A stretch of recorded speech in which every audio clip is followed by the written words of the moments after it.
In the opening decades of the 19th century, America was a land of both promise and peril. The Revolution had long since ended.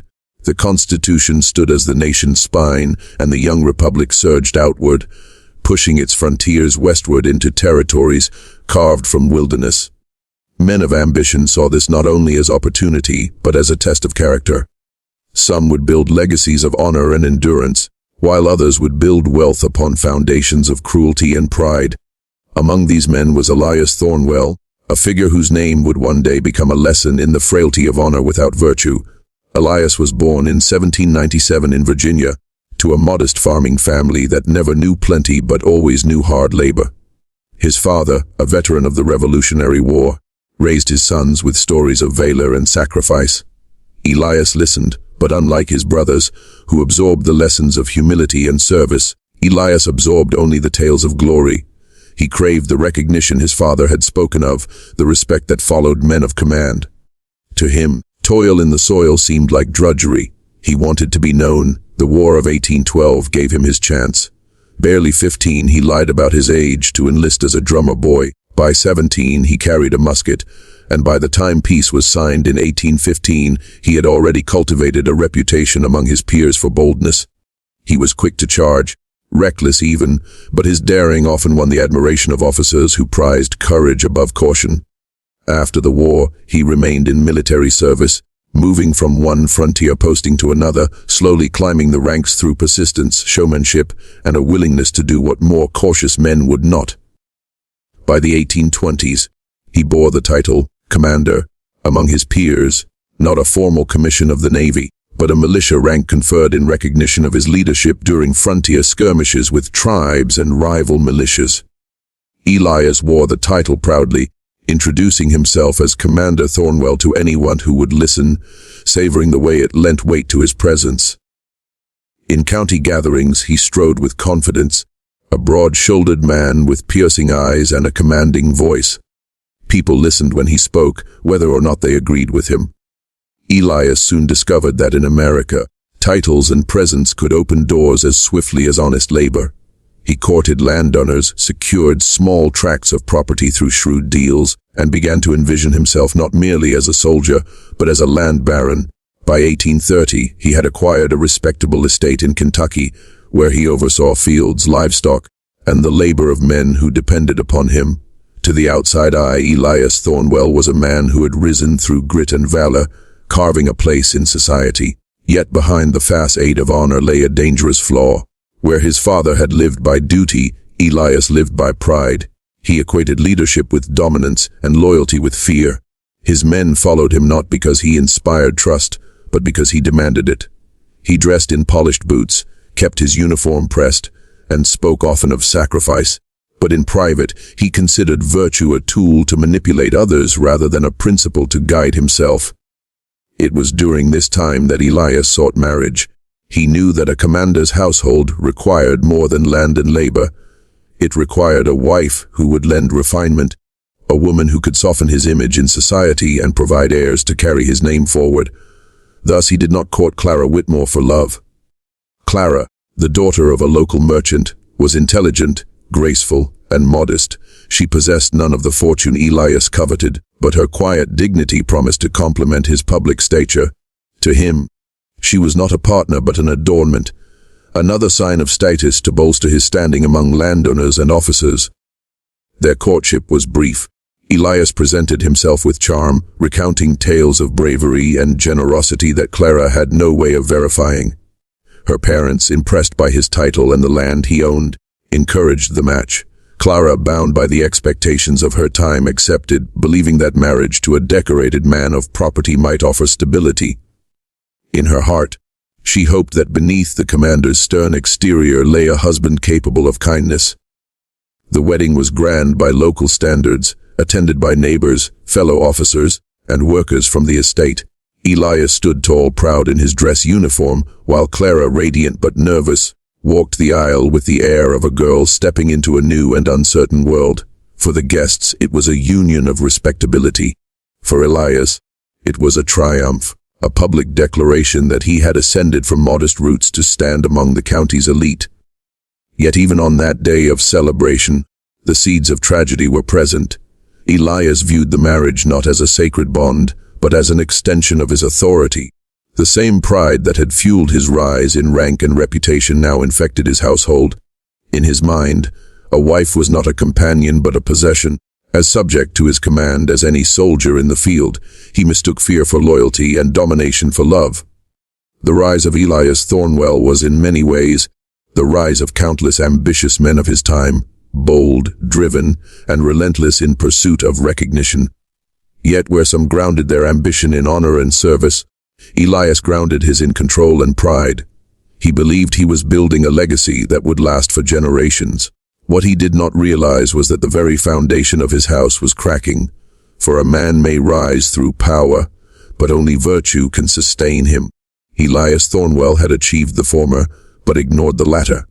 His rise was real, but it was a rise toward a fall that would echo not only through his own life, but through the generations that bore his name. The wedding of Commander Elias Thornwell and Clara Whitmore was spoken of in the county for weeks after. Guests remembered the polished boots of the groom, the bright laughter of the bride's young cousins, the long tables spread with food and drink. To the outside world, it appeared the union of strength and refinement, a match that would secure the Thornwell estate for generations. Yet what the neighbors could not see was the darkness that began on that very night, a darkness born not of misfortune but of choice. Clara, though nervous, entered her new household with the hopeful heart of a young wife.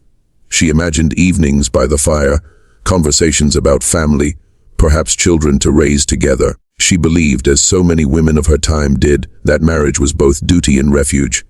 But Elias Thornwell had no such view. To him, marriage was conquest, a transaction to demonstrate his power, not a covenant to protect and cherish.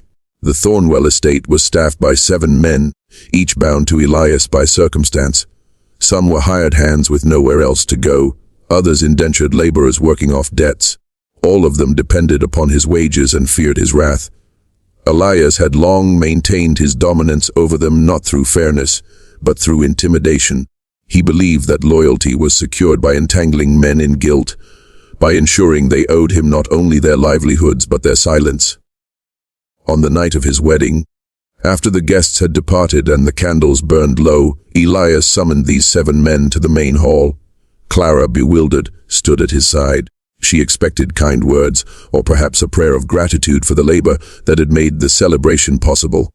Instead, Elias poured a glass of whiskey, raised it high, and declared before them all, "Tonight, I prove to you that this house is mine, all that I possess. The land, the barns, the fields, and yes, even the woman beside me, is mine to command." His words struck Clara like a blow. She turned to him in disbelief, but the glint in his eyes revealed he spoke not in jest. He continued, his voice heavy with drink but sharp with cruelty. "You, my men, have given me your work and your obedience.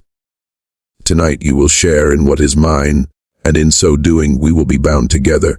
No man among you will ever betray me, for we will share this secret, sealed in shame." The servants shifted uneasily. Some looked to the floor, others at Clara, whose face had drained of color. She understood his meaning with dreadful clarity. In that moment, her marriage was no longer a bond of trust, but a stage for humiliation. Elias had reduced her not to a partner but to a token of dominance, a demonstration of power meant to shackle his men in complicity. The hours that followed were ones Clara would never speak of, but which would shape the rest of her life. Each servant, coerced by fear of the commander's authority, participated in the vile pact. Yet though Elias believed this act would secure their loyalty, he had misjudged the human heart. Guilt is not a chain that binds. It is an acid that corrodes. From that night onward, the men did not serve him with devotion, but with shame that slowly curdled into resentment. Clara bore her degradation in silence, but not in defeat. She did not scream, nor did she flee, for she knew that in her time and place, a woman who left her husband would be cast into ruin, her reputation destroyed. Instead, she resolved within herself that though Elias had stripped her dignity in the eyes of men, he would never strip it from her heart. She would endure, and in enduring, she would become stronger than him. The next morning, Elias walked the estate with a swagger, convinced he had bound his household to him forever. He believed that by sharing his wife, he had secured loyalty through guilt. But as the weeks passed, he began to notice small fractures. The men who once met his eyes now avoided them. Their work grew careless. Conversations ceased when he entered the room. He mistook their silence for obedience, not recognizing it as the beginning of quiet rebellion. Clara, meanwhile, carried herself with a dignity that unsettled the very men who had wronged her. She treated them not with scorn, but with a calm civility that made their shame unbearable. Some could not meet her gaze at all, while others began to serve her with a quiet respect that contrasted sharply with their hollow obedience to Elias. In her silence, she exposed their weakness, and his. The pact Elias had made was not one of loyalty but of ruin. He had believed that binding men in sin would make them his forever. Instead, he had planted in his household the seeds of betrayal. Trust had been replaced with suspicion, honor with disgrace. His marriage, rather than strengthening his legacy, had poisoned it at its root. In time, the story would seep into whispers among neighbors, as all secrets do. A servant's guilty glance, a word overheard in the tavern, a rumor traded at the market.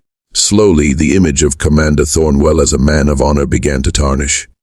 People began to question, if he could not guard the dignity of his own household, what sort of man was he truly?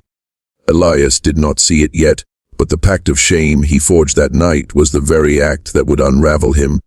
He had mistaken cruelty for strength, humiliation for loyalty, and domination for honor. The foundation of his rise had cracked, and though it would take years for the structure to collapse, the ruin of his legacy had already begun. For a man may command armies and possess land, but if he cannot guard the trust of those closest to him, his name will not endure. Elias Thornwell had risen swiftly, but in one night of arrogance, he had planted the seeds of his fall. The morning after her humiliation, Clara Whitmore Thornwell rose before the sun. Her body trembled with exhaustion, but her mind was startlingly clear. She stepped quietly from her chamber, wrapped a shawl about her shoulders, and began tending to the small tasks of the household, setting water to boil, sweeping the hearth, and preparing the bread. Her hands moved automatically, but each motion was an act of defiance. She would not allow herself to be undone by the shame Elias had forced upon her. If he believed her broken, he would be disappointed. Clara had been raised to believe that dignity was not something the world bestowed. It was something one chose to carry, even when the world tried to strip it away. Her mother had once told her, "A woman's strength is not measured by what she suffers, but by what she refuses to become." Those words returned to her now with new urgency. Elias had made her a spectacle, but she would not be reduced to a shadow of herself. In the days that followed, the 7 men of the estate struggled beneath the weight of what they had done. When Clara entered a room, they fell silent. When she spoke to them, their eyes darted away. Yet she did not lash out at them, nor did she treat them with scorn. Instead, she met them with calm courtesy. She thanked them for their labor, asked after their families, and maintained a composure that unsettled them more than anger ever could. Her dignity became a mirror in which they saw their own disgrace. The men, once bound to Elias by fear, now found themselves quietly drawn to Clara by respect. They began to work more carefully when she was near, repairing fences without being asked, or carrying heavy loads for her without complaint. Though guilt burned in their chests, they recognized in her something Elias lacked: honor. Clara's silence was not passivity, it was strategy. She knew that openly defying Elias would only bring ruin, but she also knew that quiet endurance could erode his authority in ways shouting never could. Elias demanded obedience through humiliation, but Clara inspired reflection through her composure. Without raising her voice, she began to shift the balance of the household. At night, when she lay alone in her chamber, Clara allowed herself the luxury of tears. She prayed not only for strength but also for clarity. Should she remain silent forever? Should she one day speak? What weighed most heavily upon her heart was the question of children. If she bore sons or daughters, what legacy would they inherit? Their father's pride or their mother's endurance? She resolved that if God granted her children, they would learn from her that dignity survives even the harshest trials. The neighbors, too, began to notice small signs. Clara appeared at church with her head held high, her posture regal, even as whispers trailed behind her. Some pitied her, others admired her composure. Women in the parish began to seek her company, remarking that she carried herself with a grace that seemed unshakable. What they could not see was the depth of her private suffering, but they sensed the strength with which she bore it. Elias, meanwhile, remained blind to the shift occurring under his roof. He mistook Clara's silence for submission and the servant's quiet obedience for loyalty. He strutted through the estate as though he had secured his dominion forever. But in truth, the foundation of his authority was crumbling. The men respected Clara more than him, and though they dared not show it openly, their loyalty had already begun to drift toward her quiet strength. In the months that followed, Clara began to cultivate subtle influence. She asked the men to read to her from the Bible when Elias was away, not as a command but as a request that gave them a chance to redeem themselves in small ways. She spoke to them of patience, of endurance, of how wrongs could be endured without staining the soul. In these moments, the men felt as though she were granting them a chance at forgiveness, and slowly they began to serve her willingly, rather than Elias out of fear. Clara's strength was most visible in the way she carried herself before her husband. She did not cower, nor did she provoke him. She spoke when spoken to, but always with a quiet firmness that unsettled him. On more than one occasion, Elias found himself unnerved by the calm in her eyes, as though she knew something he did not. What he did not realize was that his wife, though trapped in circumstance, had already gained a moral authority he could never command.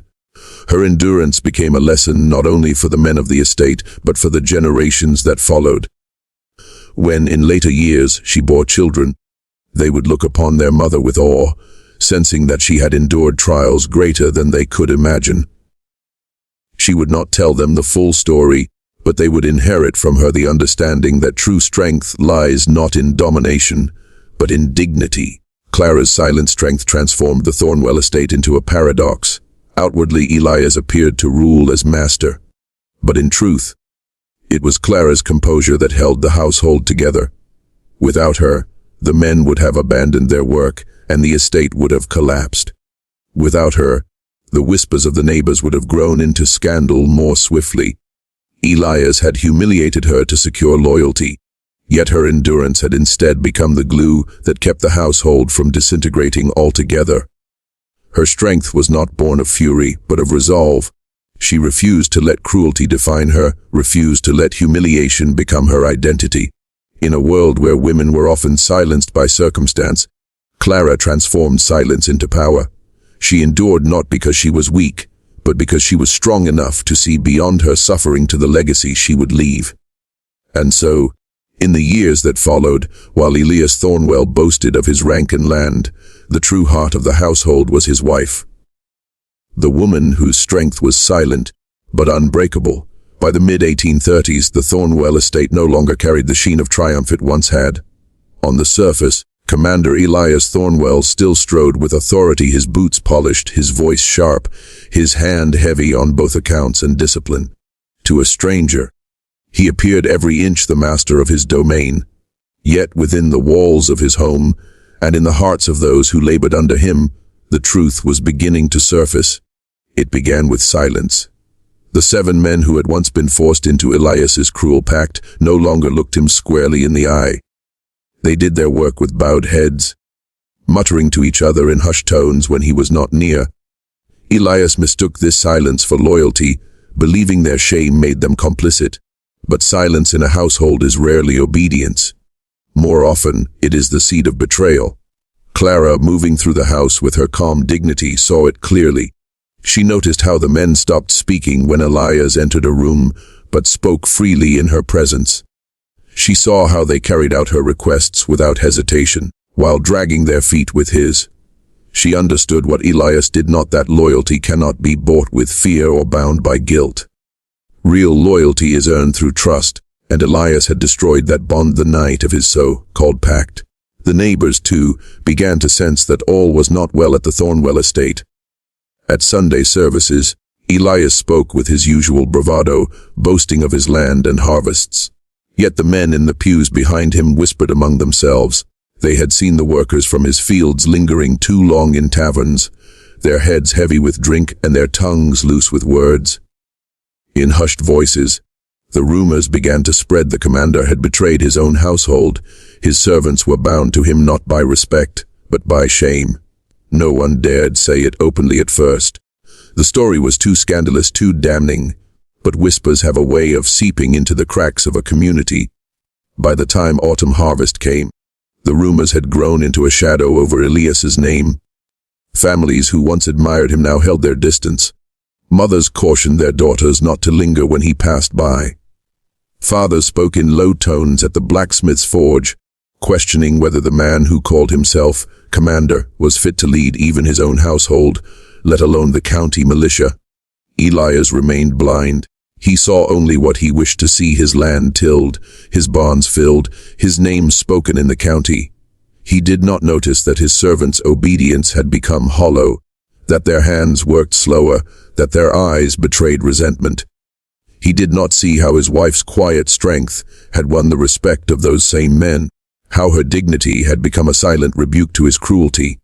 One evening, as Elias sat with a glass of brandy, he overheard two of his workers speaking in the barn. They thought him too far to hear, but their voices carried. "Mark my words," one said. "A man who cannot protect his own house will lose more than land. He'll lose his name." The other replied, "And it's the wife who carries the Thornwell name now, not the commander." Elias's hand tightened around the glass until it nearly shattered. Rage boiled in his chest, but beneath it flickered something more dangerous: fear.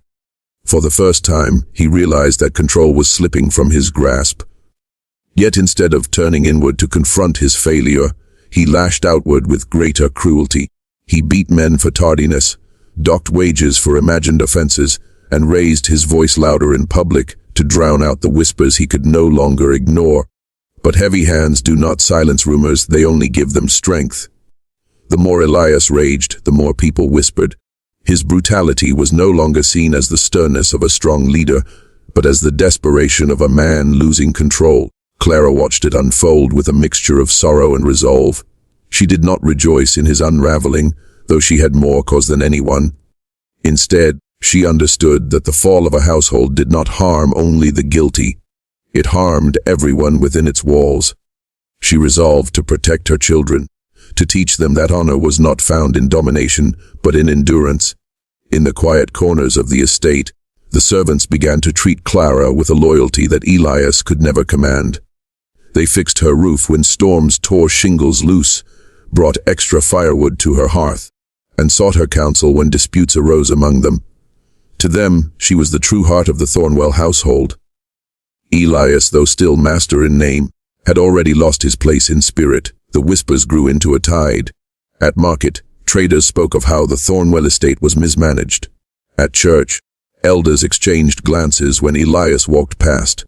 Children, overhearing fragments of adult conversation, began to ask questions their parents could not answer. A name that had once carried respect now carried suspicion. Legacy is not destroyed in an instant. It crumbles slowly under the weight of choices made without honor. Elias Thornwell had believed that a single night of humiliation would bind his household together forever. Instead, that night had poisoned his name, eroded his authority, and set the stage for his downfall. By the end of the decade, it was no longer a question of whether Elias's reputation would fail. It was only a question of when. His wife's silent dignity stood in contrast to his arrogance, and the whispers of betrayal that began as faint murmurs now rolled like distant thunder. The commander still believed himself a man of power, but the county, the servants, and even his own children were beginning to see the truth. A man who rules by shame cannot rule for long. By the early 1840s, the Thornwell estate, once a symbol of prosperity and authority, had begun to decay. The rot did not start with the wood of its beams or the stones of its walls, but with the choices of its master. Elias Thornwell, blinded by pride and hardened by shame, failed to see how the foundations of his household were weakening. His land remained fertile, but his legacy was barren. The first sign of collapse came not from rumor, but from within. The 7 men who had once been ensnared in Elias's pact had carried their guilt for years, though Clara's silent dignity softened their hearts and gave them quiet redemption. They could not forget the night Elias had forced them into betrayal. Their obedience had become fragile. When Elias barked orders, they obeyed out of habit rather than loyalty. When he turned his back, their murmurs grew louder. The cracks of dissent widened until silence could no longer hold them together. Then came the harvest failure of 1842. Storms battered the county, flooding fields and spoiling grain. Families across the region tightened their belts, but the Thornwell estate suffered most. The servants, once driven to labor with discipline, no longer gave their best. They worked slowly, sometimes carelessly, knowing that Elias's wrath could not command the weather, nor mend the soil. The barns that once overflowed with wheat and corn now stood half empty, their rafters echoing with the hollowness of decline. The neighbors noticed. Where once Elias had boasted of overflowing stores, he now avoided questions about his yields. At market, whispers swirled that the Thornwell estate was crumbling. A man who cannot keep his own house, one trader said, cannot keep his place in the county. These murmurs spread, as such things do, carried from tavern to church to family supper tables. Elias fought back with bluster. He strutted through town with his chin held high, his boots gleaming, his voice louder than ever. But beneath his bravado lay desperation. He doubled his punishments at the estate, docking wages, shortening rations, and tightening curfews. He mistook fear for order, but fear only deepened resentment. The men began to question why they should remain bound to a master who could not protect their livelihoods, much less his own reputation. Clara, meanwhile, saw the truth with piercing clarity. She no longer prayed for Elias's pride to be restored. She prayed for the survival of her children. She counseled them quietly at night, telling them that honor was not found in riches or rank, but in how one bore hardship. A house can fall, she told them, but if your character stands, you are not lost. These words would become their shield in the years ahead. The true breaking point came in 1845, when Elias's debts, long hidden by his pride, became public. Creditors arrived at the estate, demanding repayment for loans he had taken to maintain his image of wealth. Elias raged at them, declaring that his honor was beyond price. But honor, unlike crops or coin, could not be traded at market. When he failed to repay, the creditors threatened to seize land and livestock. The humiliation was too much for the commander's fragile pride. Rather than face the truth, Elias turned his fury inward, lashing out at his family. Clara bore his anger with the same silence she had carried since their wedding night. She did not flinch, nor did she crumble. Instead, she poured her strength into her children, reminding them daily that they must rise above the shadows cast by their father. The servants, however, reached their breaking point. That winter, 2 men left the estate under cover of darkness, never to return. Others followed, slipping away one by one, until the once bustling household stood nearly empty. The great Thornwell name, which Elias believed had bound men to him for life, had lost its power. In its place remained only the hollow echo of betrayal. By 1847, the Thornwell estate was a shell of itself. The grand halls where Elias had once hosted guests now sat in disrepair, their windows cracked, their furniture worn. Weeds overtook the once proud gardens. Roof shingles curled and fell with each storm. The estate that had once represented strength now whispered of decay, and yet within those walls, Clara's quiet resilience endured. She kept her children fed with what little remained, taught them their letters by candlelight, and instilled in them the truth that a name built on cruelty cannot last. The neighbors who once whispered only of Elias's sins began to speak of Clara with reverence. She is the true strength of that house, they said. Without her, it would have fallen long ago. Elias could not bear the contrast. He saw how others looked to his wife with respect while averting their eyes from him. He saw how his children clung to her and avoided his temper. He had wanted to be remembered as a commander, a man of legacy and renown. Instead, he had become a cautionary tale whispered about in taverns and fields. The man who betrayed his bride, bound his servants with shame, and lost everything because of it. The final collapse came not with a storm or a fire, but with silence. In 1849, creditors seized much of the Thornwell land. What remained was a reduced household, stripped of its grandeur. Elias's health began to fail soon after, his body worn down by bitterness.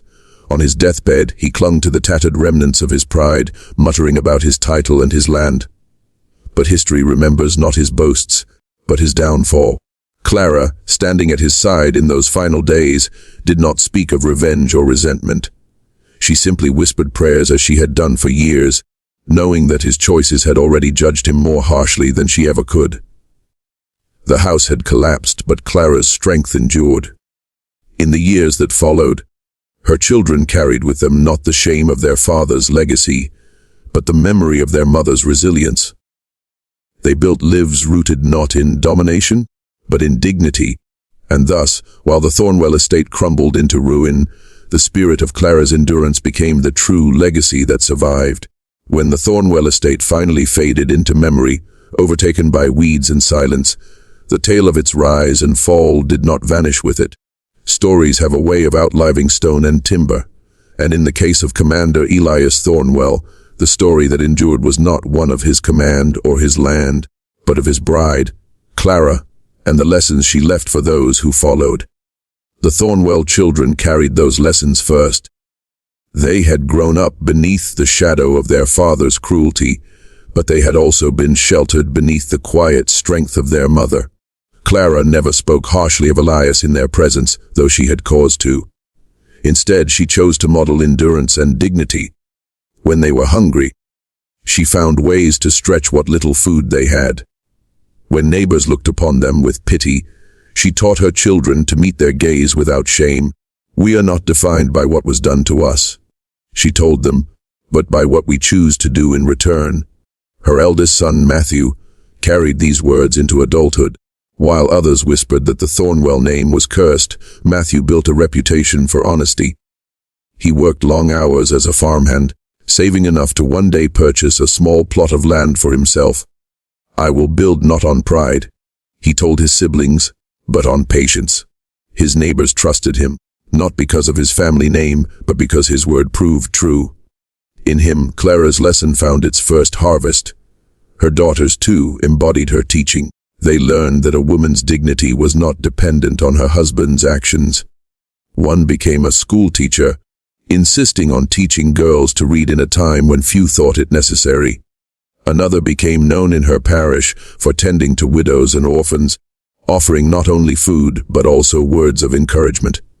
When asked why she gave so much of herself, she answered simply, "Because my mother taught me that strength is quiet, but it changes everything." In time, the Thornwell name, once whispered with scandal, began to shift in meaning. Where once it had been tied to Elias's betrayal, it became associated with Clara's resilience. Neighbors who remembered the dark days spoke of her not with pity, but with reverence. She was the anchor, they said. While her husband broke the house, she kept the family standing. The lessons endured beyond her children. Grandchildren grew up hearing stories not of Elias's so-called command, but of their grandmother's steadfastness. They heard how she had carried herself with dignity when others sought to shame her, how she had turned silence into a form of strength, and how she had raised children who chose integrity over pride. To them, she became more than a grandmother, she became a moral compass. Generations later, when the Thornwell estate was nothing more than ruins hidden beneath vines, descendants would still gather around family tables and recall Clara's words. Some entered business, others the church, and a few even entered public service. All carried with them the belief that leadership is not measured by how many bow in fear, but by how many stand with you in respect. Clara's story also spread beyond bloodlines. In the county, her endurance became a quiet parable told by pastors and teachers. They spoke of the Thornwell estate as a cautionary tale of how pride and cruelty lead to ruin, but also of how dignity and strength can redeem even the most broken household. Young brides were told, "Remember Clara Thornwell, who endured with grace when her husband sought to strip her of it." Young men were told, "Do not become like Elias, whose pride destroyed what love should have preserved." The most enduring lesson was this: that humiliation cannot destroy a soul that refuses to surrender its dignity. Clara had been given every reason to crumble: betrayal, shame, isolation, poverty. Yet she chose a different path. She chose to hold her head high, to nurture her children, and to live in such a way that her legacy would not be her husband's cruelty, but her own resilience. In the decades that followed, America itself was undergoing change. Families who had endured hardship, famine, war, displacement, found strength in stories like Clara's. Her tale became its survival is not simply about enduring suffering, but about transforming it into wisdom for those who come after. Even now, the ruins of the Thornwell estate stand as a silent witness to the truth that buildings fall, names tarnish, and legacies shatter. But lessons endure. A passerby might see only broken stone and tangled weeds, but those who know the story see something more: the reminder that one woman's strength can outlast generations of pride. And so it was that Clara Thornwell, once humiliated by her husband's cruelty, became remembered not as a victim, but as a pillar of endurance. Her children bore her lessons into their lives, her grandchildren into theirs, and her community into memory. The commander, with all his titles and boasts, was reduced to a warning. But Clara, silent, steadfast, and unbroken, became the true legacy of the Thornwell name. The lesson that endures is simple, but profound: power built on shame will always collapse, but dignity carried in silence can outlast empires.